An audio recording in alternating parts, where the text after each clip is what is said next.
18 anyos pa lamang noon si Ezekiel nang napadpad siya sa Maynila. Dahil sa kagustuhan na makatakas sa mapanakit na amain, sumakay siya ng barko na magdadala sa kanya sa banyagang lugar. Para mabuhay, iba't ibang trabahong pinasok niya. Hanggang sa inabot na siya ng 10 taon. Sa Maynila na rin siya nakapag-asawa. At kasalukuyan ngang 3 buwang buntis ang kanyang asawa na si Laida. Oh, bakit ngayon ka lang? Kanina pa kita hinihintay eh. Ang tagal kasing dumating nung magpapasahod sa amin. Kaya ngayon lang ako nakauwi. Jack na hindi ka pa kumakain. Teka lang ha, maghahain na ako. Nakapunta ka ba sa center kanina? Oo, inagahan ko nga ang punta para makaabot ako sa pinamimigay na libreng gamot. Sayang din kasi yun eh. Oo nga. Kumusta naman ang maghapon mo dito sa bahay? Maghapon lang ako nakahilata. Ewan ko ba, tamad na tamad akong kumilos. Ganito ata kapag buntis. Pati nga yata ang pagsusuklay hindi mo na rin magawa. Kanina lang umaga nung umalis nga ako para pumunta ng center. Di bale, maganda ka pa rin naman Nako, wag mo na akong bulahin. May salamin naman tayo dito sa bahay kaya alam kong itsura ko. Sabi mo nga ganyan na nagbubuntis. Kasama na yata ang maraming pagbabago sa katawan. Sabi nga ng mga buntis na kasabayan ko kanina. Ah, oo nga pala. Pumunta dito yung landlady natin. Pinapasabi niya sa'yo na magtataas siya ng renta sa susunod na buwan. Ha? Bakit ngayon pa siya magtataas? Kung kailan kailangan natin mag-ipon? Ang laki pa ng itinaas. Halos dumoble na ang upa natin. Bakit naman sumabay pa? Kung kailan naman wala kaming OT sa trabaho? Sabi ko nga, bakit bigla naman kakong tumaas nang wala man lang abiso sa atin? Mukha talagang pera tong landlady natin eh. Tapos, hindi pa siya mapakiusapan kapag late ang bayad natin. Ang dami pang sasabihin yan. Ang layo nga ng ugali niya sa nanay niya. Kung bakit kasi sa kanya pa ipinamana ng ina tong mga paupahan. Wala tayong magagawa kundi sumunod. Kung aalis naman tayo, ang hirap makahanap ng mauupahan ngayon. Tsaka, ilang taon na tayo dito Mas panatag akong pumapasok sa trabaho dahil alam kong may mga kapitbahay tayong nagmamalasakit sa'yo. Inaalala ko rin kasi na baka hindi na natin kayanin yung upa. Tapos manganganak pa ako. Hindi na rin naman ako makapagtrabaho. Huwag kang mag-alala. May awa ang Panginoon. Hindi niya tayo pababayaan. Ay, mabuti pa kumain na tayo. Mamaya na natin yan pag-usapan. Pasensya ka na sa ulam natin ha. Binabudget ko lang kasi ang perang binibigay mo eh. Ang sarap naman ng ulam natin Basta ikaw, huwag kang magpapagutom kapag wala ako rito, ha? Gusto ko maging malusog ang anak natin kapag lumabas siya. Huwag kang mag-alala. Inaalagaan kong sarili ko. Masaya naman ang buhay may asawa para kay Ezekiel. Yun nga lamang, hindi niya inaasahan na magastos din pala. Nasanay kasi siya na sarili lamang niya ang binubuhay niya noon. Sa kabila ng hirap na nararanasan, walang pagsidlan pa rin ang kaligayahan na kanyang nararamdaman. Lalo't magkakaanak na sila ni Laida. Yun nga lamang, may ilang problema ang hindi talaga maiiwasan na dumating. Gaya na lamang ng hapon na dumating si Ezekiel sa inuupahan nilang bahay. Nadatnan niyang umiiyak ang asawa. Oh, bakit ka umiiyak? May masakit ba sa'yo? Walang masakit sa akin. Kung wala, bakit ka umiiyak? Nagkasagutan kasi kami ng landlady natin. Tanginingil na kasi siya ng upa dito sa bahay. Sabi ko sa 1 linggo pa naman ang due date. Ang dami na agad sinabi. Wala naman daw pinagkaiba kung ngayon tayo magbibigay o sa 1 linggo. Hindi ko na napigilan na hindi sumagot. Alam niyang buntis ka, pero nagawa ka pa niyang patulan. Pasalamat siya. Wala nangyari sa inyo na magiging anak natin. Tingin ko gipit siya. Kasi ganun din ang ginagawa niya sa iba eh. Maayos naman tayong magbayad Dapat hindi siya darapal maningil. Nasaktan lang naman ako sa mga sinabi niya kaya ako napaiyak ng ganito. Ako na lang ang kakausap sa kanya. Huwag ka na lumabas kapag tinawag ka niya sa susunod, ha? Nagwawalis kasi ako sa labas kanina nang lumapit siya. Alam nga naman na umiwas ako. Kung may stress ka lang sa kanya, siguro maigi nang humanap na lang tayo ng ibang mauupahan. Kapag humanap tayo, dapat na may advance at deposit na tayong nakahanda. Mauubos ang ipon natin. Ikaw lang kasi ang inaalala ko eh. Maghapon pa naman akong wala dito sa bahay. Susundin ko na lang ang sinabi mo. Hindi na lang ako lalabas ng bahay kahit mamaos na sa kakatawag ang landlady natin. Magkukunwari na lang akong tulog. Mukhang ayos ka na. Nakakapagbiro ka na eh. Kasama sa pagbubuntis ang pagiging iyakin. Tapos tatawa na ulit. May dala pala akong banana Q. Kumain ka muna. Para mas lalong gumaan ang pakiramdam mo. Lalabas lang ako sandali ah. O saan ka pupunta? Kakausapin ko lang yung landlady natin. Sasabihan ko lang na ako na lang ang kausapin niya sa susunod. Maayos namang hinarap si Ezekiel ang landlady nila. Nakiusap na rin sana kung maaari sa 1 linggo na lamang sila magbabayad sa upa. Umuulang naman ang ginang sa kanya. Mayroon pa kasing inaalala si Ezekiel tungkol sa kanyang trabaho. Nung unay ayaw sana niyang ipaalam sa asawa. Pero minabuti na rin niyang ipaalam para kung sakaling magkatotoo ang kanyang kutob, hindi na mabigla ang asawa. Sigurado na raw bang magtatanggalan? Usap-usapan na yun nung nakaraang pang linggo. Malay mo naman hindi ka matanggal. Kailangan syempre ng helper sa construction. Marami na kasi kaming mga helper. Ayon sa naririnig ko, magtitira na lang daw ng 2 hanggang 3. Kaya may agam-agam talaga ako na isa ako sa matatanggal. Lalo't hindi naman kami sanggandikit ng kontraktor. Kung sakali man na matanggal ka, tsak na makakakuha ka kagad ng trabaho. Sa sipag mo ba namang yan? Pagdating sa trabaho, hindi lang dapat masipag ka. Kailangan mo rin ng backer. Kahit sa construction ka lang mag-a-apply. Ganun ba? Ano ngayon ang plano mo? Kakausapin ko yung kapitbahay natin. Meron daw kasi siyang alam na pwedeng applyan. Yun nga lang, mas mababa ang sahod kumpara dito sa trabaho ko. Ayos na yon, kesa naman sa mabakante ka. Kapag nakakita ka ng ibang trabaho, di saka ka lumipat. May naiisip pa akong ibang paraan. Ano naman yon? Naisip ko na umuwi na lang tayo sa probinsya namin. Di ba nga, kaya ka umalis doon dahil tinakasan mo ang amain mo, tapos babalik ka doon.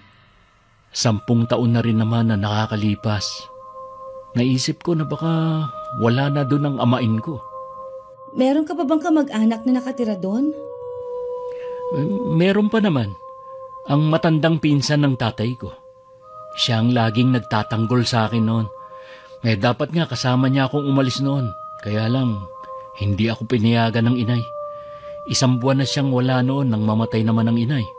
Na naging dahilan para maging malupit sa akin ang amain ko. Kung nandun siguro siya, baka hindi ako napadpad dito sa Maynila. Buhay pa kaya ang tiyuhin mong yun? Nararamdaman ko na buhay pa siya hanggang ngayon. Kung doon tayo magsisimula, natitiyak kong mas magiging maayos ang buhay natin doon. Dahil nga probinsya, mas mura mga bilihin kumpara dito. Ikaw ang bahala kung saan mo gustong tumira tayo. Kung sakaling kasama ako sa matatanggal, umuwi na nga lang tayo sa amin. Marami pa naman sigurong nakakakilala sa akin doon. Medyo matagal na rin naman ang 10 taon, pero malay mo nga, meron pang nakakakilala sa'yo. Sana hindi ka napipilitan lang na sumama sa akin doon. Kung ayaw mo naman, pwede naman na dito na lang tayo tumira. Kahit saan pa tayo tumira, basta kasama kita. Pangako ko naman sa inyo na magiging anak natin, na magiging mabuti akong padre de pamilya. Hindi ko kayo pababayaan. Lalo ako magsisikap para sa inyo. Napalis naman ang agam-agam sa dibdib ni Ezekiel nang mabalitaan na hindi na magtatanggal sa kanilang trabaho. Dahil gusto niyang magpasalamat, dumaan muna siya sa simbahan. Hindi niya akalain na makikita ang dating kababaryo at dating kaklase. Sinabi ng lalaki na matagal na raw patay ang kanyang amain at matagal na rin siyang hinahanap ng kanyang tiyuhin. Labis ang saya ni Ezekiel sa nalaman na buhay pa ang kanyang tiyuhin. Mukhang masaya ka yata ngayon. Kasi kanina sa trabaho, sinabi sa amin na wala nang tatanggalin. Yun nga lang, wala nang overtime. Magandang balita yan. Mahirap din kasi maghanap ng trabaho ngayon eh. Meron pa akong sasabihin sa'yo. Kanina, nagkita kami ng kababaryo at naging kaklase ko nung high school. Dito na rin pala sila nakatira ng pamilya niya. Talaga? Kita mo nga yan? Dito pa talaga kayo nagkita sa Maynila ha? Ano naman ang napag-usapan ninyo? Saglit lang kami nag-usap eh. Nabanggit niya na matagal na palang patay ang amain ko. Hinahanap din daw ako ng tiyuhin ko. Oh, ano ang desisyon mo? Alam ko, nasasabi ka na rin makauwi sa inyo. At makita ang tiyuhin mo. Sa totoo lang, bigla akong nasabik na makauwi sa amin. Kaya lang iniisip ko ang trabaho ko. At syempre, ikaw na rin. Sabi ko naman sa'yo, kahit saan sasama ako sa'yo. Pwede naman natin gamitin ang naipon nating pera para makapagsimula sa probinsya ninyo. Kahit na gusto ko na makauwi sa amin, kailangan ko pa rin isipin maigi ang magiging desisyon ko. Ayoko kasi na sa huli, pagsisihan natin pareho. Oras kasi na umuwi tayo sa amin, wala na tayong babalikan pa dito sa Maynila. Alam ko naman yun. Kahit ano pa ang desisyon mo, susuportahan kita. May sasabihin nga pala ako sa'yo. Baka makatulong para mapabilis ang pagdedesisyon mo. Ano yun? Tungkol na naman ba sa landlady natin? Oo, marami na sa mga tenant niya ang umaalis. Nakausap ko yung kapitbahay natin. Balak na palang ibenta ito eh. Dahil gipit nga ang may-ari. Kapag nagkaganon, tataas na naman ang upa natin. Grabe naman pala. Parang dito na lang sa upa mapupunta ang sahod ko eh. Tsaka wala na siyang ginawa kundi katukin ako dito sa loob. Hindi mo lang iniisip ang kalagayan ko. Nagkausap na naman kayo eh. Hindi pa rin makaintindi. Huwag kang mag-alala. Kakausapin ko ulit siya. Gusto ko sanang tumambay sa kapatid ko habang nasa trabaho ka. Kaya lang ang dami din nila sa bahay. Baka hindi rin ako makapagpahinga. Pasensya ka na kung hindi ka komportable sa buhay natin. Ito lang kasi ang kaya kong ibigay sa iyo eh. Ano ka ba? Sanay naman ako sa ganitong buhay. Medyo hirap lang akong kumilos dahil nga buntis ako. Mag-iipon lang ako ng pamasahe natin. Tapos, uuwi na tayo sa amin. Ang bilis mo naman magdesisyon? Pwede pa naman magbagong desisyon ko. Hindi naman tayo agad makakauwi. Habang nasa trabaho, nag-iisip din si Ezekiel kung tama ba ang desisyon niya na umuwi na sa kanilang probinsya. Naroon kasi ang pananabik sa kanya na magbalik sa bayan na kanyang kinalakihan. Ang inaalala lang talaga niya ay ang asawa. Hindi kasi alam ni Lyda na liblib ang baryo nila. Baka mabigla siya kapag nakarating sa lugar nila. Kung dati nagdadalawang isip pa siya, pero matapos marinig ang sinabi ng kanilang kontraktor na ipadadala sila sa malayo at lingguhan lang ang uwi, doon na nagpasya si Ezekiel. Hindi nga kayo tatanggalin. Pero ang layo naman ng pagdadalhan sa inyo. Kaya nga eh. Sa 1 linggo, uuwi na tayo sa amin. Ay salamat naman at makakaalis na tayo sa lugar na to. Mas mukhang excited ka pa sa akin na makauwi ah. Ayoko na kasing makita ang landlady natin. Habang tumatagal kasi, makita ko lang siya kahit sa malayo, naiirita na ako. Hindi kaya siya ang pinaglilihian mo? Hindi ah. Maawa ka naman sa anak natin kung magiging kamukha niya. Para naman pinaglihisama ng loob ang landlady natin eh. Grabe ka naman kung makapintas. Totoo naman kasi eh. Mabuti pa, wag na nga natin siya pag-usapan. Napipikon ka na eh. Hindi ako napipikon no. Yung nguso mo pwede nang sabitan ng kaldero. Tigilan mo na nga, sabi ako eh. Oo na, hindi na.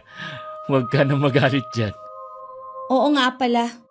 Meron naman sigurong malapit na ospital sa inyo, no? Sa pagkakatanda ko, meron naman. Bakit mo na itanong? Siyempre, kapag nanganak ako, Meron naman siguro sa amin na kumadrona. matagal nang ipinagbawal ang panganganak sa bahay. Delikado kasi yun sa ina at sa sanggol. Ganun ba? Ako kasi sa bahay lang pinanganak noon ng nanay ko Dati talaga pwede yon. Ngayon kasi iba na. Kung sa ospital mo gusto manganak, ngayon pa lang paghandaan na natin. Sa pagkakaalam ko rin kasi, libre ang ospital sa amin. Pagkatapos ngang makuha ni Ezekiel ang huling sahod, nagpaalam na siya sa kanyang boss at mga katrabaho. Ilang araw na rin namang nakahanda ang kanilang mga gamit at alam na rin ng landlady ang kanilang pag-alis. Matapos ang isang araw na biyahe sa barko, narating na rin nilang mag-asawa ang maliit na baryo. Ito na bang sa inyo? Bakit wala naman mga bahayan dito? Papasok pa ang sa amin. Kailangan natin maglakad pa ng ilang minuto. Ako na lang ang magdadala ng mga bagahe natin para hindi ka mapagod. Wala bang namamasadang tricycle dito? Hindi pa rin yata uso ang tricycle dito Dahan-dahan lang tayo sa paglalakad para hindi ka matagtag. Kahit katanghalian hindi mainit ang klima dito sa inyo at ang lalaki ng mga puno. Oo nga Sa pagkakatanda ko, mapuno na talaga dito sa lugar namin. Teka lang, Ezekiel. Magpahinga muna tayo. Pagod ka na ba agad? Bigla kasing nanigas ang tiyan ko Sumasakit ba ang tiyan mo? Hindi naman. Bigla lang siyang nanigas. Mabuti pa, uminom ka muna ng tubig. Hindi naman ako nauuhaw pero sige na nga. Sana may dumaan para makisabay tayo. Sabi mo nga, walang namamasadang tricycle dito. Mas lalo na siguro mga pribadong sasakyan. Minsan kasi may mga jeep na galing sa labas na kumukuha ng mga kalakal galing sa baryo namin. Ano mga pinagkakakitaan ng mga tao sa inyo? Pangingisda minsan at koprahan. Kaya mo na ba maglakad? Oo, tara na. Baka mamaya gabihin pa tayo. Teka, parang may naririnig akong paparating na sasakyan. Makakasakay na tayo. Oo nga, isang jeep. Parahin na natin. Sana naman mabait. Kung taga-baryo namin siya, tiyak na mabait yan. Kahit malayo pa, kumaway na si Ezekiel para ipabatid na gusto nilang makisakay. Nagminor naman ang takbo ng jeep hanggang tumigil yon sa tapat nila. Isang matandang lalaki ang mabilis na bumaba. Nakasuot siya ng sombrerong buli, kaya hindi nila maaninag ang mukha nito. Magandang araw po, Tatang. Pwede po ba kaming makisakay? Diyan sa baryo. Ezekiel? Ikaw nga ba yan? Ho? Kilala niyo po ako? Ako ito, iho. Ang tiyo amado mo. Chong? Kayo nga ba yan? Ako nga. Bakit ngayon ka lamang umuwi dito sa atin? Ano mo bang ang tagal na kitang hinahanap? Pasensya na po kayo, Chong. Kung ngayon lang ako umuwi dito sa atin. Wala po kasing pagkakataon noon Ang mahalagay nandito ka na. Siya nga po pala. May kasama ako. Si Laida po, asawa ko. Kumusta po kayo? Ayos lang, iha. Natutuwa akong umuwi na kayo dito. Chong, nakita ko nga po pala si Alvin. Sa Maynila na pala siya nakatira. Sa kanya ko po nalaman na patay na ang amain ko. May 6 na taon na rin ang mamatay siya. Nakaalitan sa inuman ng pumatay sa kanya. Patawarin mo ko kung wala ako ng mga panahon na kailangan mo ko. Wala po kayong kasalanan, Chong. Tsaka, baka po kapalaran ko talaga makarating ng Maynila. Kung hindi po nangyari yon, baka hindi ko nakilala si Laida. Sa nakikita ko naging maayos naman ang buhay mo sa Maynila. Opo. Hindi ako pinabayaan ng Panginoon. Tayo na, sumakay na kayo. Sa bahay na lamang tayo magkwentuhan. Ikakarga ko lang po sa likod ang mga bagahe namin. Mauna ka nang sumakay dito sa harapan ng jeep. Teka, buntis ka ba? Opo, Chong. Mahigit 4 na buwan na po ang pinagbubuntis ko. Ganun ba? Sige na, sakay na. Baka abutan pa tayo ng malakas na ulan. Biglang dumilim ang langit eh. Habang pauwi, panay pa rin ang kwentuhan na magtiyuhin. Dahil malubak at mabato ang daan, hindi makapagmabilis ng takbo ang matandang lalaki. Si Laida naman panay ang sulyap sa paligid.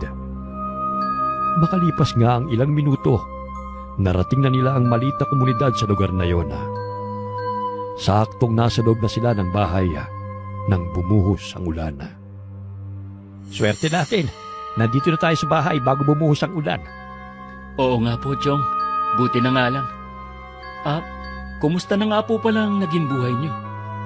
Gaya mo, naging mabuti rin sa akin ang Panginoon sa loob ng ilang taon.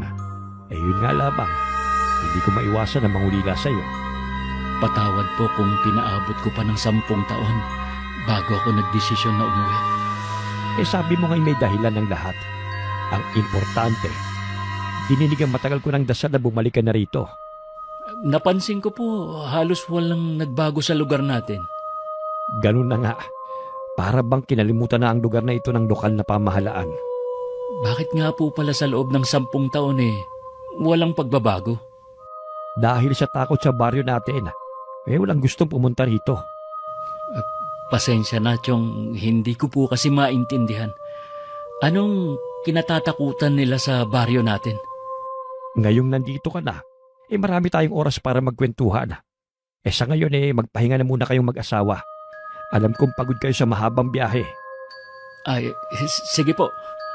Maiwan ko muna kayo rito ha. Sa kusina lang ako. Maghahanda ako ng hapunan natin. Parang ang aga niyo naman po magluto ng para sa hapunan. 5:00 pa lang kasi naghahapunan ng mga taga rito. Po? Ang aga naman po yata. Sa Maynila po kasi ganyang oras merienda pa lang namin. Ganito talaga sa probinsya, iha. Bawal na rin kasing gumala sa labas kapag 6:00 na. Siya, dito muna kayo ha. Sige po, Chong. Grabe pala dito sa probinsya niyo, no? Baka gutumin ka agad ako kapag ganyan tayo kaagang kumain. Noon kasi wala pang kuryente dito. Puro gasera lang ang gamit namin. Kaya nasanay ang mga tao na maaga na lang magluto. Mahirap kasing kumilos kapag madilim. Mabuti may kuryente na dito ngayon. Oo nga Nung umalis kasi ako rito, wala pang kuryente. Wala man lang TV dito na pwedeng paglibangan. May radyo naman tayong debaterya. Doon ka na lang makinig para hindi ka mainip. Sana naman tumila na ang ulan. Gusto ko kasi maglibot-libot bukas. Sa tingin ko naman, hindi na rin magtatagal ang ulan. Dahil kanugnog lang ng sala ang kusina, naririnig ni Mang Amado ang pinag-uusapan ng mag-asawa. Unang kita pa lamang niya sa asawa ng pamangkin, may hinuha na niyang mabait ang babae. Nang makatapos magluto si Mang Amado, tinawag na niya ang dalawa para kumain. Nung gabi naman, dahil sa pagod sa biyahe, nakatulog ng mahimbing ang mag-asawa. Samantala si Mang Amado naman, pinapakiramdaman ang buong paligid. Magandang umaga po, Tio Amado. Pasensya na po kung tinanghali ako ng gising. Ayos lang, iho. Mabuti nga't hindi kayo nanibago. Si Laida nga pala.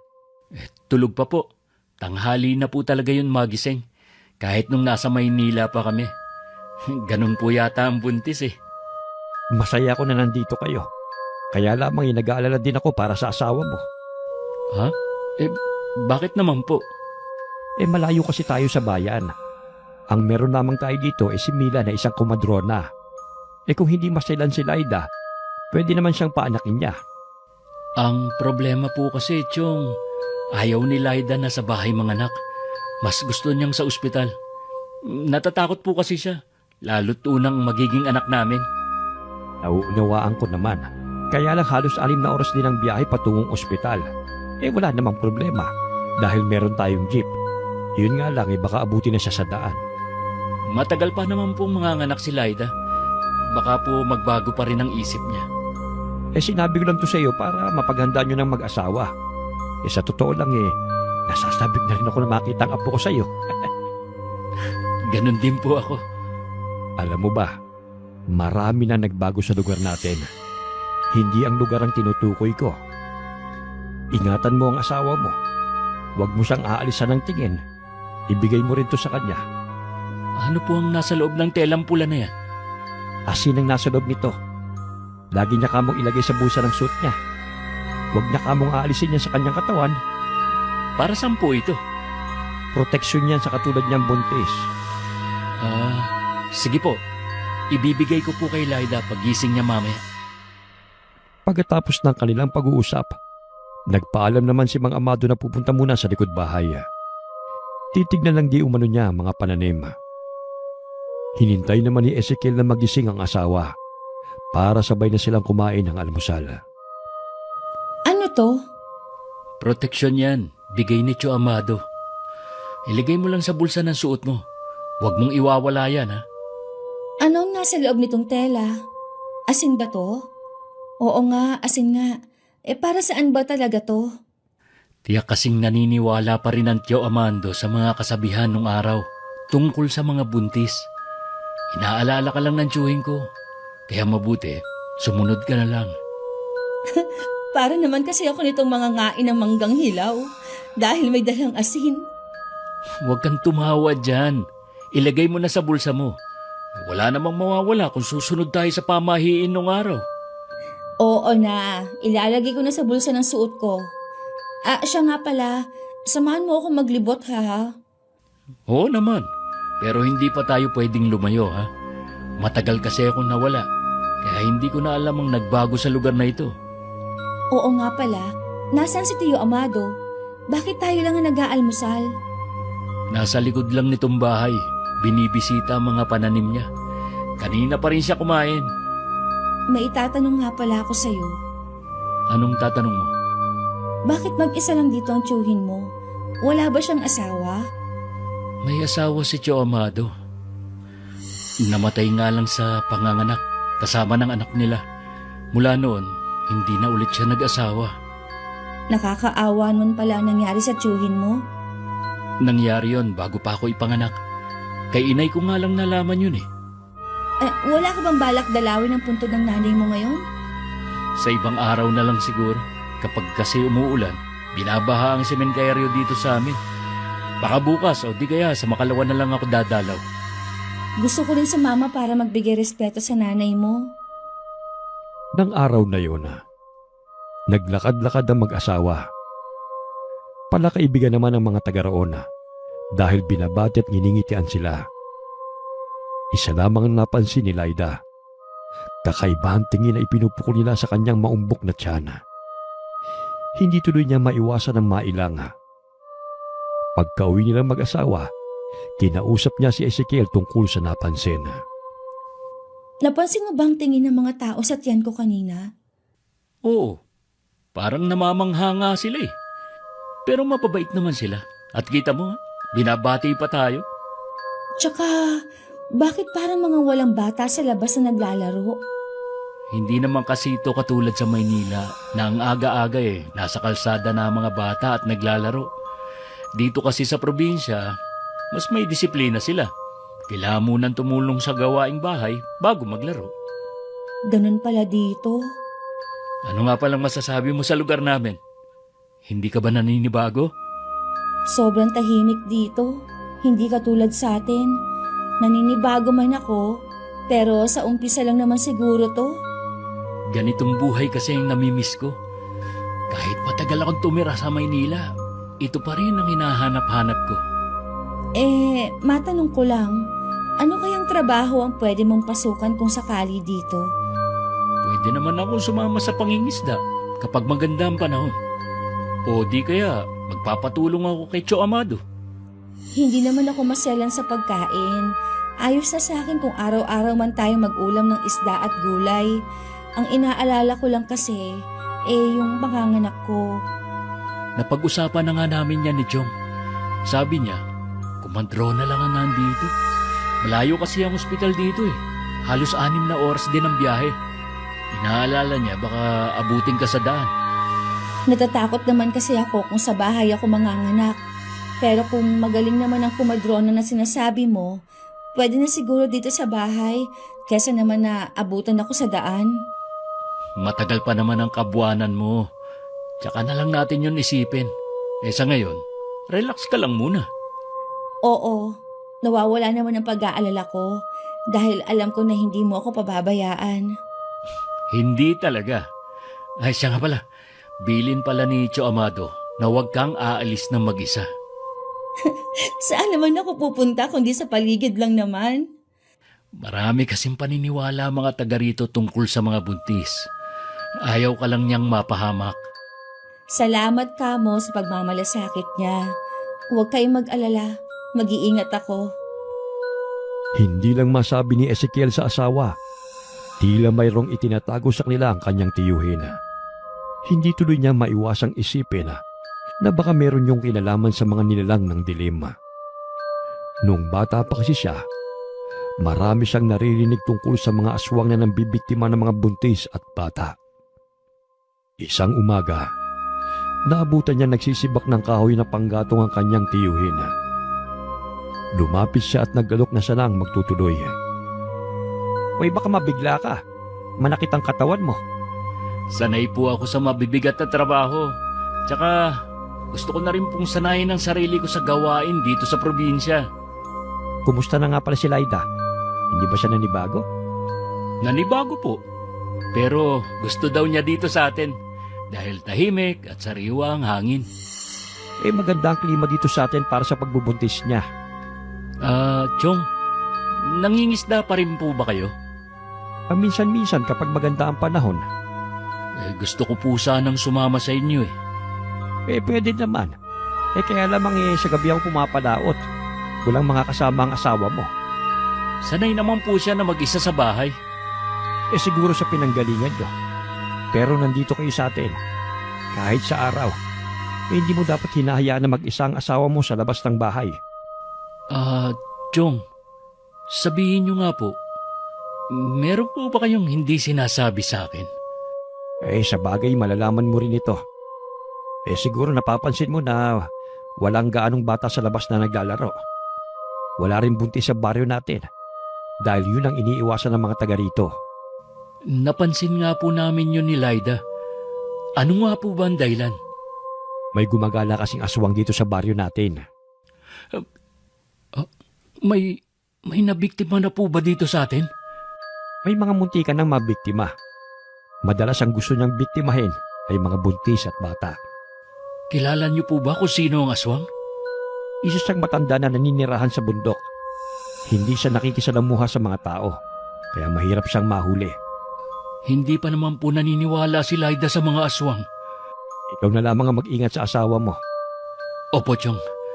Mula po ngayon, hindi ko nalulubayan ang tingin ng asawa ko. Meron nga pala akong gustong ipagtapat sa iyo. Namatay ang asawa ko at ang sanggol na isisilang palang sana niya dahil sa isang aswang. Sinabi ko na lamang na namatay sa panganganak para matapos na ang pagtatanong ng mga tao noon.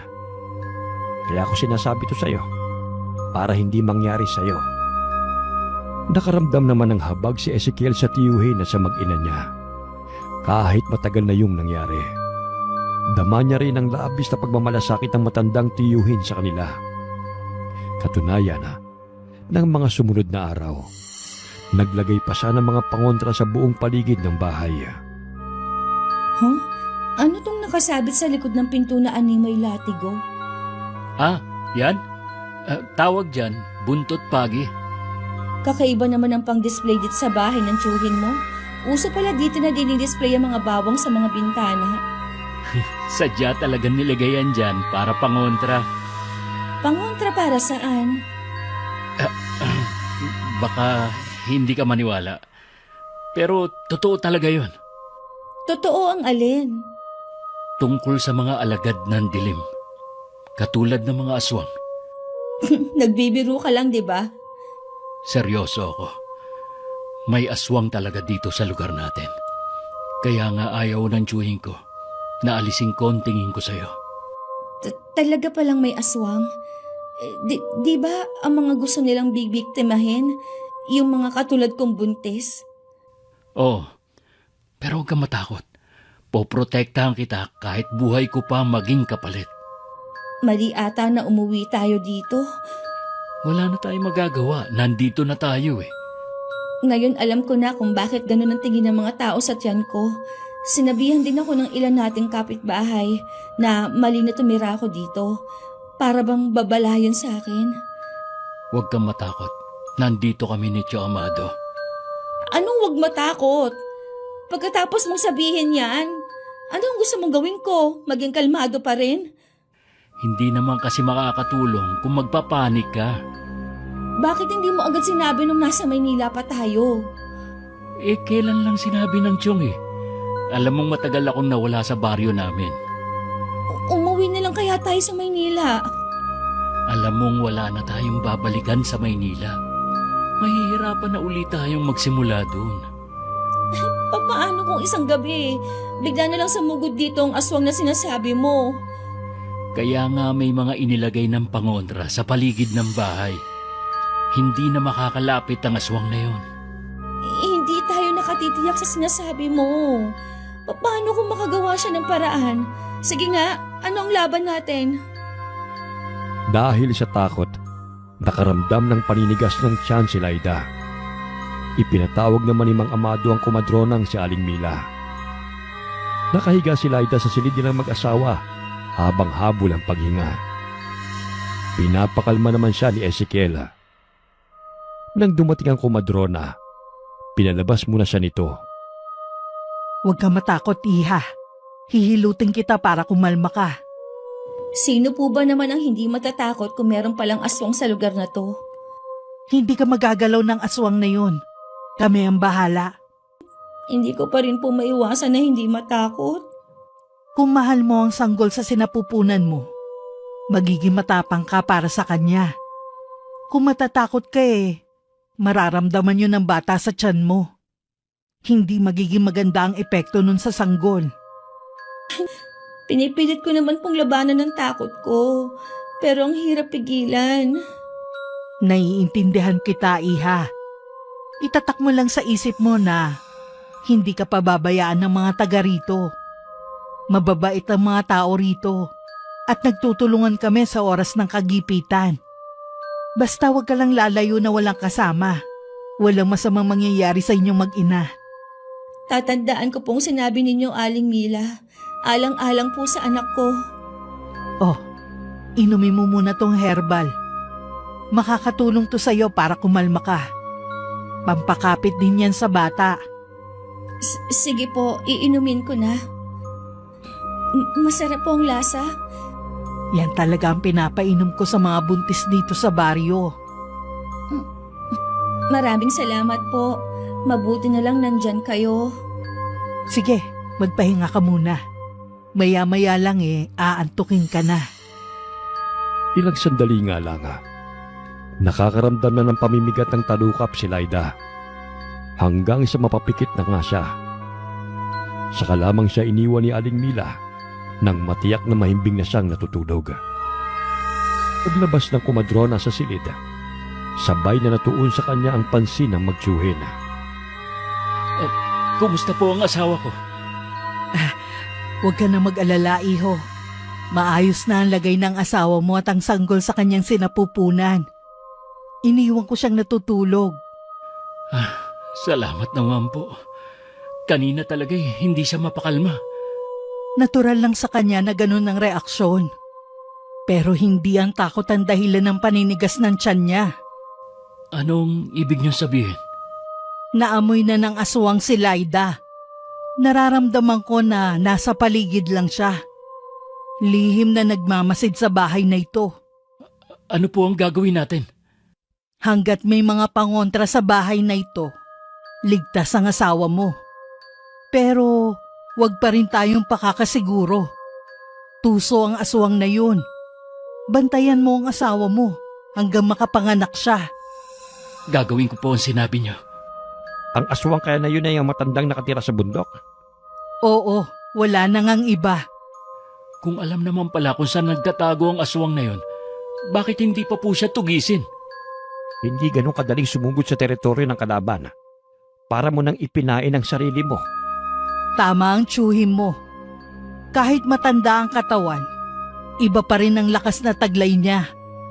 Lalo na kapag meron silang puntirya na biktima. Mas lumalakas sila at nagiging agresibo. Maraming salamat sa pagpunta mo rito, Mila. Oh, ipasundo mo na lang ako kapag muling sumakit ang tiyan ni Laida, ha? Maraming salamat po sa inyo, Aling Mila. Ihahatid ko na po kayo hanggang sa inyo. Hinatid nga ni Ezekiel ang komadrona hanggang sa bahay niya. Hindi niya maiwasan na mag-isip kung bakit malayo ang bahay ng babae sa karamihan. Hindi na rin nagtagal ay umuwi na rin siya. Habang daan, may isang matandang babae siyang nakita na mabagal ang paglalakad. Sa pag-aakalang residente yun sa lugar, hindi na lamang niya yun pinansin pa. Nang makalampas siya, hindi niya napigilan ng mapalingon. Ganun na lamang ang gulat niya na isang magandang babae ang nakalingon sa kanya. Nang magpalinga-linga siya, wala na ang matandang babae kanina. Bakit kayong kalang?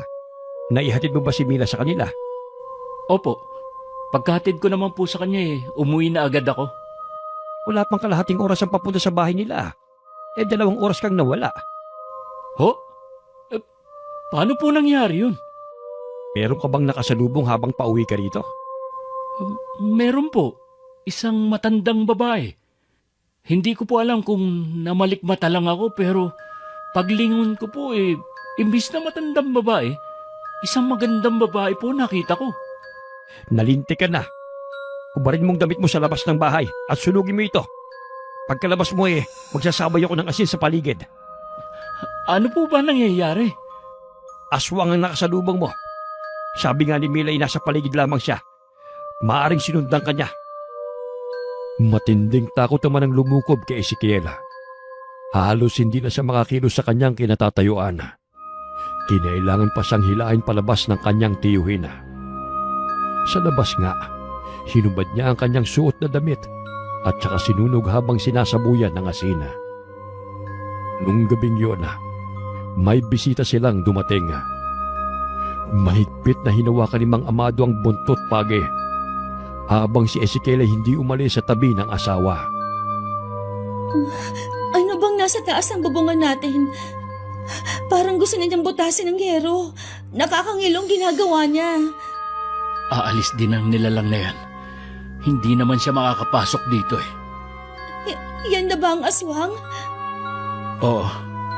Tiniyak naman sa akin ni Tio Amado at Aling Mila na hindi kanya magagalaw. Hanggang pag-iingay lang ang magagawa niya. Ezekiel, ang tiyan ko, naninigas na naman. Teka, kukunin ko ang langis na binigay ni Aling Mila. Bili niya kapag nanigasan tiyan mo. Pahiran ko lang. Naglilikot din ang anak natin. Siguro nararamdaman niya ang panganib sa paligid. Baka nga. Mahiga ka muna at papahiran ko muna ng langisan tiyan mo. Ang Tiyo Amado nga pala. Nasa labas siya. Nagbabantay. Tumigil lang nila lang sa ginagawa niya sa taas ng bubungan natin. Sana nga umalis na siya. Hindi na rin naninigas ang tiyan ko. Salamat naman. Magdamag na hindi natulog si Ezekiel sa pagbabantay sa asawa. Bawat kaluskos na naririnig, nagiging alerto siya at mahigpit na hinahawakan ng itak sa kanyang tabi. Ganun din si Mang Amado na nasa sala ng bahay. Nararamdaman din niya kasi na nasa paligid lamang ang aswang.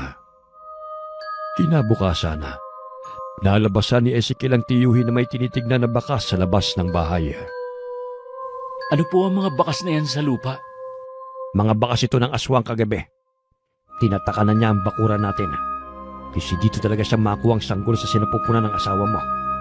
Tiyak na babalik po siya rito. Ang mabuti pa, bakuran natin ang mga buho ang paligid nitong bahay. Sige po, Chong. Tutulungan ko na kayo sa pagkuha ng buho. Walang kasama ang asawa mo rito. Ako na lamang ang kukuha. May araw naman po. Tiyak na hindi lalabas ng bahay si Laida.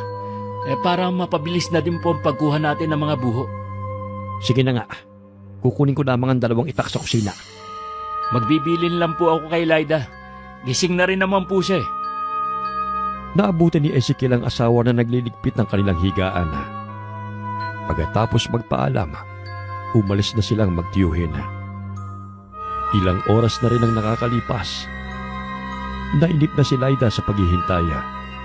Kaya naisipan na lamang niya na lumabas ng bahay at doon maghintay. Magandang araw sa iyo, Iha. Ha? Lola, magandang araw din po. May kailangan po ba kayo? May itatanong lang sana ako sa iyo. Ano po ba yon? Galing pa kasi ako sa kabilang baryo. Itatanong ko sana kung dito pa ba nakatira si Nilo. Ay, pasensya na po kayo, Lola. Walang Nilong nakatira dito. Sigurado po ba kayo na ito yung bahay? Hindi na ako sigurado, Iha. Matagal na kasing panahon nung huling pumunta ako dito sa baryo na ito. Naku po, baka po ibang bahay ang hinahanap ninyo. Ay, ang layo pa naman ang pinanggalingan ko. Pagod na pagod ako sa paglalakad. Ganun po ba? Pasensya na po kung hindi ko kayo matutulungan sa paghahanap sa taong sadya ninyo. Bago lang kasi ako dito. Ay, ayos lang, Iha. Magtatanong na lang ako sa iba. Ganun na nga lang po, para mahanap ninyo ang taong tinutukoy ninyo. Ay, napakalaki na ng tiyan mo, Iha. Pwede ko bang hawakan ang tiyan mo? Pasensya na po, pero hindi ko po pinapahawakan ang tiyan ko kahit kanino. Ay, huwag ka naman madamot, Laida.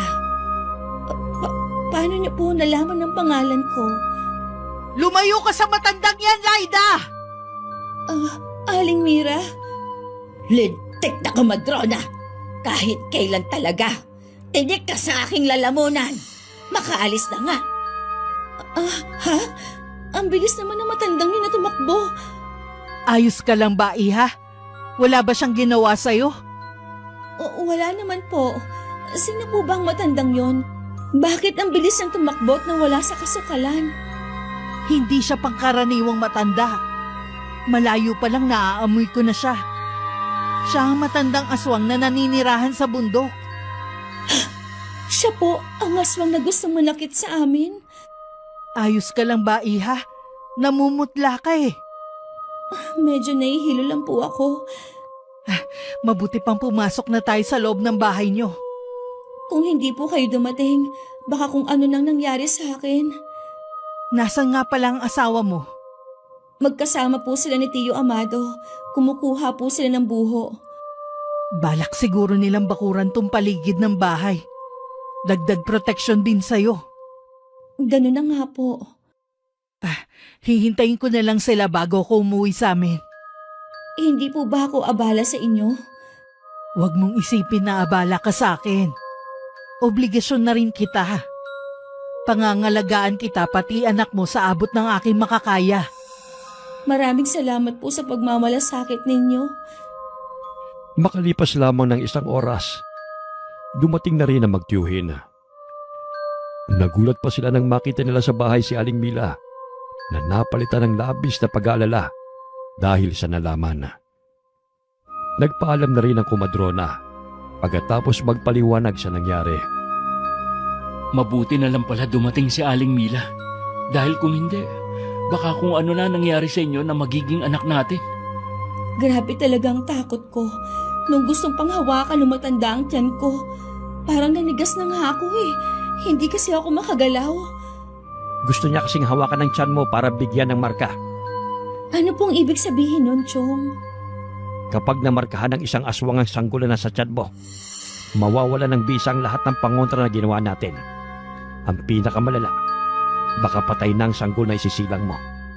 Salamat na lang talaga at dumating sa tamang oras si Aling Mila. Marami nang natulungan na buntis si Aling Mila. Itataya niya ang buhay niya para mapangalagaan lamang kayo. Ano na po ang gagawin natin, Chong? Wala talagang planong tumigil ang matandang aswang na yon. Hindi talaga siya titigil. Lalo pa siyang manggigigil ngayon na makuha ang gusto niya. Bantayan mo lang lagi si Laida. Hanggat meron siyang proteksyon, hindi siya malalapitan ng matandang aswang na yon. Kaya lamang siya nakalapit dahil lumabas nga si Laida na hindi dala ang ibinigay ko. Ang mabuti pa po, umpisahan na natin ang pagbabakod. Oo nga, habang may araw pa. Pinanood na lamang ni Laida ang ginagawa na magtsuhin. Inabot pa ng 3 araw ang ginagawa ng dalawa na pagbabakod sa paligid ng bahay.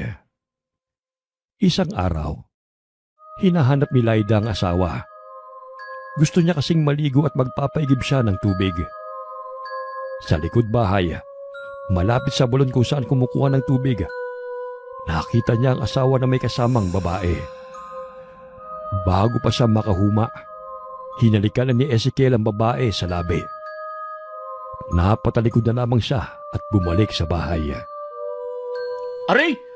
Bakit mo ako binato ng takuri? Nagtanong ka pa talaga? Kaya nga nagtatanong eh. Kasi hindi ko alam kung bakit ka nalang biglang nagagalit. Talaga bang hindi ka aamin, ha? Ano nga ang aaminin ko? Nasaan ang babaeng yon, ha? Taga rito ba siya? Sino bang babae tinutukoy mo? Yung kausap mo kanina sa balon. Si Aling Caridad lang naman ang kausap ko kanina. Hindi mo ba nakikilalang matandang kapitbahay natin? Hindi ang matandang yun ang tinutukoy ko, kundi yung babaeng kahalikan mo kanina sa balon. Ano? Babaeng kahalikan ko sa may balon? Oo, kitang-kita ko kayo kanina, kaya wag ka na magkakaila pa. At baka hindi lang yan takori ang ibato ko sa'yo. Ikakaila ko talaga dahil hindi ko naman yun ginawa. Hindi pa ako gumagawi sa balon mula pa kaninang umaga. Kaya paano nangyari yun? Nagdidilim na talaga ang paningin ko sa'yo, Ezekiel, kaya umamin ka na. Bakit ko naman aaminin ang isang bagay na hindi ko namang ginawa? Alam mo, kahit kailan hindi ko magagawang pagtaksilan ka. Ang tigas ng mukha mo na hindi umamin. Huling-huli ka na nga sa akto. Sinabi na ngang hindi ako yun. Ano nangyayari dito? Hanggang sa labas dinig na dinig yung mga boses niyo. Ito po kasing pamangkin niyo eh. Pinasasama ang loob ko. Alam ng buntis ako. Wala po akong ginagawa sa kanya. Anong wala? Nakita ko po siya na may kahalikan na ibang babae sa may balon. Sinabi na ngang hindi ako yun. Hindi pa ako gumagawi sa may balon mula kanina. Eh sino yung nakita ko, ha? Imposible namang namalikmat-alang ako. Wala ka namang kakambal kaya alam ko na ikaw yon. Hindi ko alam. Basta hindi ako yun. Wag na kayo mag-away. Parang alam ko na ang nangyari. Tiyak na kagagawa na naman ito ng matandang aswang na yon para magkagulo kayo. Huwag niyo na pong pagtakpan ng lalaking yan. Alam ko po ang nakita ko. Ano ba sa tingin mong gagawin mo kapag nakita mong may ibang babaeng asawa mo? Lalayasan ko na po siya at babalik na ako sa Maynila. Tumpak! Yun ang gusto mangyari ng aswang na yun. Oras na lumabas ka ng bahay na ito, lahat ng pangontra'y mawawalan ng bisa. Madali na para sa kanya na makuha ang sanggol sa sinapupunan mo. Pero paano niyo po ipaliliwanag ang nakita ko? Ilusyon lamang ang nakita mo para guluhin ang isip mo. Ano? Naniniwala ka ng hindi ako yon? Hindi pa rin ako kumpinsido. Pambihira ka naman. Sinabi ko na nga sa iyo eh. Nagkaayos din naman kaagad ang mag-asawa. Nang tumanaw si Laida sa labas ng bintana, nakita niya ang matandang babae na nasa labas ng bakuran nila. Ngumiti pa ang matanda at saka kumaway. Akmang lalabas si Ezekiel para puntahan ito, pero bigla na lamang nawala ang matandang babae. Madalas ko pa rin makita ang matandang aswang sa labas. Tila ba hinihintay lang niya akong magkamaling lumabas ng bakod. Kaya nga hindi ka pwedeng lumabas ng bahay na hindi ako kasama. Baka mamaya gamitan ka niya ng hipnotismo. Habang nilalapit ang kabuwanan ko, lalo tuloy ako natatakot. Ipanatag mo lang ang loob mo. 3 kaming magtatanggol sa'yo laban sa matandang aswang na yon. Nagpapasalamat nga ako dahil nandyan kayo lagi para sa akin. Iniisip ko kung iiwasan na lang ba natin siya. Alam ko, May kahinaan din ang aswang na yon. Masyado lang talaga siyang tuso kaya hindi mapatay-patay. Sana makagawa ng paraan ng tiyuhin mo kung paano mawawala ng tuluyan ng aswang na yon. Ayoko na habang buhay may kinatatakutan tayo. Sa totoo lang, gusto ko nang tumira sa lugar na to. Dito ko lang kasi naranasan yung kapayapaan. Gumagawa na kami ng paraan. Naglagay na nga siya ng pinatulis na libon ng kawayan sa bubungan nitong bahay. Sana mahuli na ang aswang na yun sa patibong. Wala akong ibang panalangin kundi mawala na siya. Mas makapangyarihan pa rin ang Panginoong Diyos. Hindi niya tayo pababayaan. Malapit na ang kabuwanan ni Laida. Kaya malimit siyang bisitahin ni Aling Mila sa kanilang bahay. Kasabay nun ang bumabangon na pag-aalala sa kanya para sa kanyang anak. Malusog ang sanggol sa iyong sinapupunan, Iha. Wala kang dapat alalahanin. Maraming salamat po, Aling Mila, sa pag-aalaga ninyo sa akin mula nang dumating ako. Wala yun, Iha. Basta sundin mo lang ang mga bilin ko sa'yo, ha? Lagi ko naman pong sinusunod. Hindi nga lang po mawala sa akin ang pangamba. Nauunawaan naman kita. Pero pilitin mo pa rin ako malma. Kapag nakakaramdam ka ng paninikip ng dibdib, sumagap ka lang ng hangin. Opo, madalas ko nga po yan gawin. Mula pala ngayon, lagi kang magsusuot ng itim na bestida, ha? Itabi mo rin sa iyong pagtulog ang bawang na ginawang kwintas. Aalis na po ba kayo? Oo, Iha eh. Babalik na lang ako sa makalawa rito. Ipapahatid ko na po kayo kay Ezekiel. Wag na, Iha. Mas kailangan kanyang bantayan. May araw pa naman eh. Kaya wag mo kong alalahanin. Sige po, mag-iingat po kayo. Habang tinatalunto ni Aling Mila ang daan pa uwi, biglang nag-iba ang simoy ng hangin. Naging masangsang yun at nagtayuan din ang mga balahibo niya sa katawan. Sa daraanan niya, biglang lumitaw ang matandang babae. Sabi na nga ba eh, kaakibat na talaga ng pagiging aswang ninyo. Ang masangsang na amoy na humahalo sa hangin. Lagi ka nalang hadlang sa mga plano ko. Dapat sa'yo, mawala na! Ikaw ang dapat mawala. Isa kang salot na sumisira sa baryo namin. Bago pa man dumami ang mga tao sa baryo na ito, nauna na akong nanirahan dito. Kaya wala kang karapatan na hilingin na mawala ako. Bumalik ka na lang sa bundok at mamuhay ka ng tahimik doon. Tahimik lang nga akong naninirahan doon. Pero bigla akong binulabog ng babaeng yon. Alam mong mahirap tanggihan ang masarap na putahe na nasa harapan. Gusto lang ng mag-asawa na mamuhay ng tahimik sa baryo na to. Kaya kung ako sa'yo, tigilan mo na silang halimaw ka. Lahat ng humahadlang sa akin na makuha ko ang pagkain ko, kailangang mawala sa landas ko. Hindi kita papayagang saktan si Laida at ang magiging anak niya. Nakaramdam naman ng panganib si Aling Mila. Kahit may araw pa, batid niyang malakas pa rin ang matandang kaharap.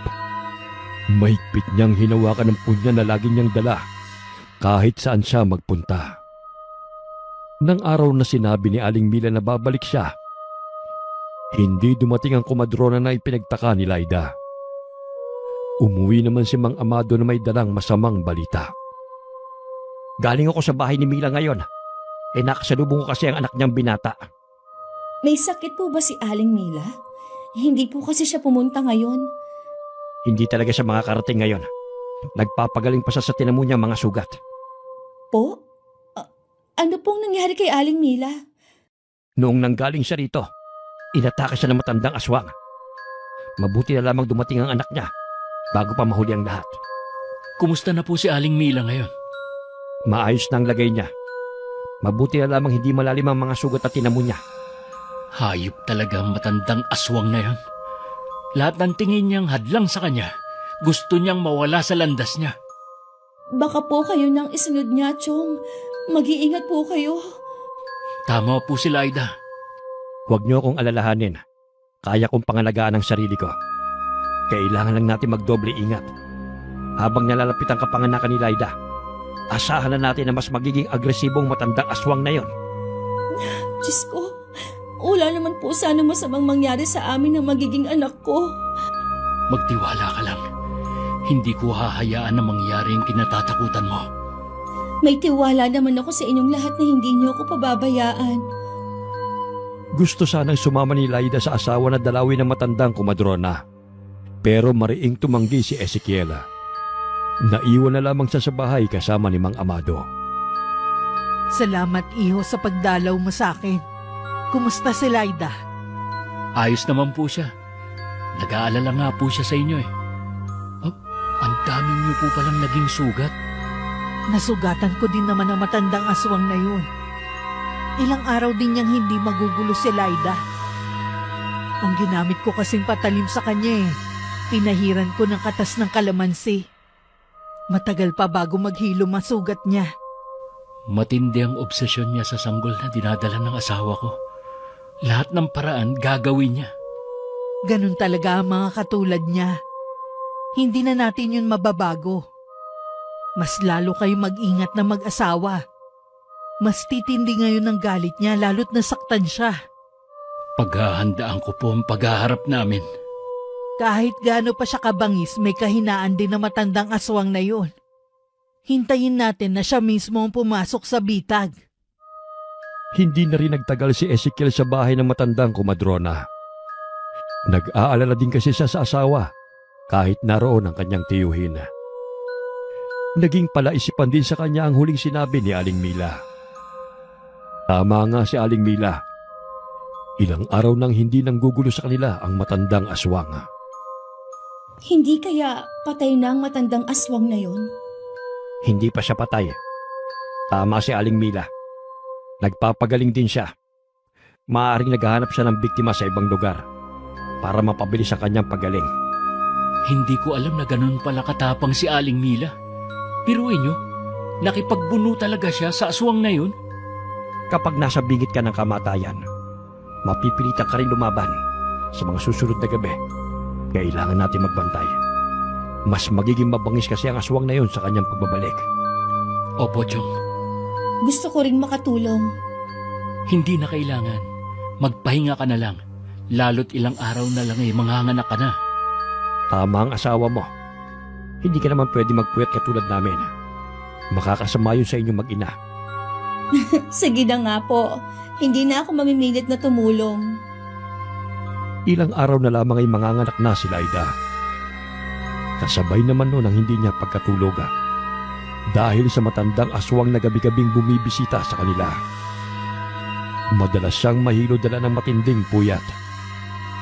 Sa bahay na rin nila naglagay si Aling Mila para mabantayan ang kanyang kalagayan. Hayaan na naman siya. Magdamag na naman siyang gagawa ng ingay. Gusto ko na nga labasin ng mga nakaraan. Pero pinipigilan ako ni Tio Amado. Tama lang na hindi ka lumabas. Sa tingin ko ang alaga lang niyang ibon ang gumagawa ng ingay para maging patibong sa inyo. Bakit hindi siyang pumunta dito sa bahay? Dahil hinihintay niya ang mismong araw ng kapanganakan ni Laida. Hindi niya makukuha ang anak ko. Hindi ako papayag. Hindi niya makukuha ang anak natin. Dadaan muna siya sa ibabaw ng aking bangkay bago siya makalapit sa inyo. Kailangan mong pilitin na maging kalmado, iha. Magpakatatag ka alang-alang sa anak mo. Manganganak na po ba si Laida? Baka mapaaga ang panganganak ng asawa mo, iho. Wala naman akong nakikitang masama kung sakali. Relax ka lang. Nandito lang ako sa tabi mo. Oo, pinipilit ko naman eh. Ang mabuti pa ay magpainit ka na ng tubig. Ihahanda ko na rin ang mga kailangan. Sige po, lalabas po muna ako. Ikaw naman, iha. Anong masakit sa'yo? Napapadalas na po ang paghilab ng tiyan ko. Tsaka, masakit na rin po ang balakang ko. Parang umiikot ang sakit. Manganganak ka na nga talaga. Kailangan lakasan mo ang loob mo. Lumabas muna ng silid si Ezekiel. Iniwan niya muna ang asawa na nakatulog. Kahit nakapikit, Bakas pa rin sa kanyang matinding sakit na pinagdadaanan. Naabutan pa niyang tiyuhin na lumabas ng bahay. Kinuha lamang niyang itak at saka sumunod na lumabas. Chong, bakit po kayo lumabas? Oh, may pana po pala kayo? Ginagamit ko ito tuwing pumapalaot ako noon. May gusto ko kasing mahuli ang ibon na yun eh. Sabi nga po ni Aling Mila, alaga nga daw yun ng matandang aswang. Ganun na nga. Ayun, sa may bubungan pala siya. Humanda ka sa akin. Wala kang kawala sa aking palaso. Natamaan niyo po! Kaya lang, nakalipad pa siya. Hindi na rin naman yun makakalayo pa. Malubha ang tama niya. Ang galing niyo po talaga. Gaya ng pangako ko noon sa sarili ko, hindi na ako papayag na maulit ang nangyari sa mag-ina ko. Pumasok na po tayo sa loob. Magsusunog na lang muna ako ng mga lumang gulong. Para kung sakali mang manganak ngayong gabi si Laida, hindi niya maaamoy. Sige na, puntahan mo ng asawa mo. Ako nang bahala rito. Sige po, Chong. Papasok na ako. Pagkapasok ni Ezekiel sa bahay, narinig niya ang pag-ire ng asawa. Dali-dali siyang pumasok sa loob ng silid at tumabi kay Laida. Kumapit naman sa kanya ang asawa na tila humuhugot sa kanya ng lakas. Sige, konti na lang iha. Nakikita ko na ang ulo ng sanggol. Konting iri pa. Kaya mo yan. Konti na lang. Makikita na rin natin ang anak natin.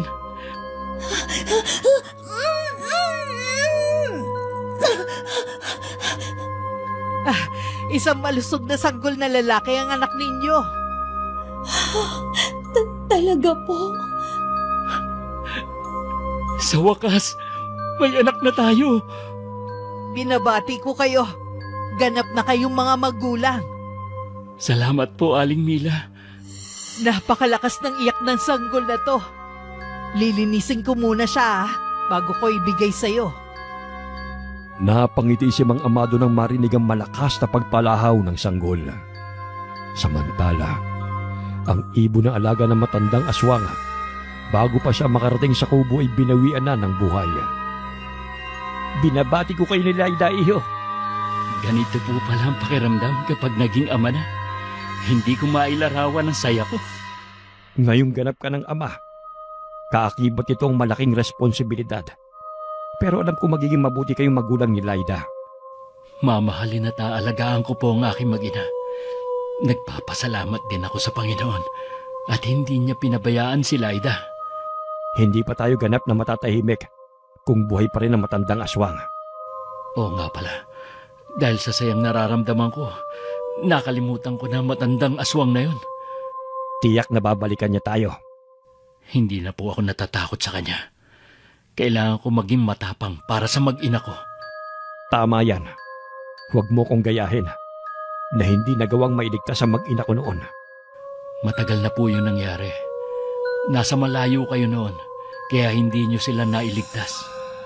Noong araw na yon, nakiusap ang asawa ko na wag na akong pumalaot. Pero dahil sa kagusto ko makaipon ng pera para sa panganganak niya, hindi ako nakinig sa kanya. Alam ko pong walang kasing sakit na mawala ng mahal sa buhay. Nandito lang po kami ni Laida. Hindi po namin kayo iiwan. Salamat, iho. Kayo na lang ang may tuturing kong pamilya. Sandali lang po muna, Chong. Ipagluluto ko lang na may sabaw si Laida. Kailangan daw po niya yon, sabi ni Aling Mila. Kahit kumikirot pa rin ang mga sugat dahil sa tinamo sa punyal ni Aling Mila, lumabas na rin sa kanyang pinagtataguan ng matandang aswang na si Feli. Nagtataka kasi siya kung bakit hindi na bumalik ang alagang ibon na siyang inutusan niya para magmasid sa mag-asawa. Nasa harapan siya ng bakura ng bahay nila at nagmamasid nang biglang bumukas ang pinto at iluwa ang magtsuhin. Bumalatay kaagad sa kanilang mukha ang matinding galit. Anong ginagawa niyo rito? Sa tingin mo kaya habang buhay mong maitatago sa akin ang asawa mo? Tinitiyak ko sa'yo, iho. Sa akin pa rin ang huling halakhak. Akin ang sanggol ng asawa mo. Napakahambog mo naman. Ni hindi mo nga magawang pumasok sa bakura namin. Paano mo magagawa ang banta mo? Huwag mo akong maliitin. Hindi mo alam ang kaya kong gawin. Huwag mo rin akong maliitin. Baka matulad ka sa alaga mong ibon. Ano ka mo?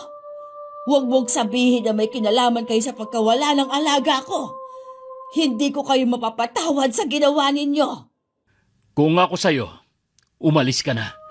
Bago pa ako magtawag ng mga taga rito. Alam na naman nila kung anong tunay mong pagkatao. Lahat kayong nakatira sa bahay na yan, isama mo na ang kumadronang yon, ay magbabayad ng mahal. Isinusumpa ko yan. Nakakabilib ang tapang na ipinakita mo sa harapan niya. Ang totoo po niyan nakaramdam din ako ng konting takot sa kanya. Lalo na nang makita ko na baliktad ang refleksyon natin sa kanyang mga mata. Sa palagay ko, sa kabilugan ng buwan siya babalik dito.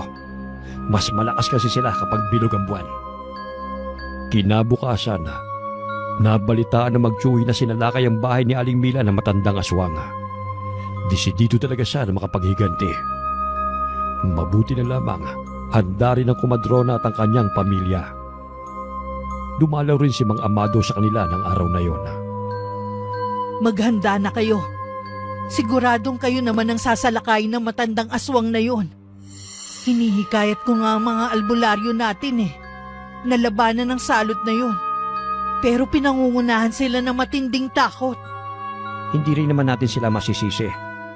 May palagay din pala ako na hindi pa rin niya alam na nakapanganak na si Laida.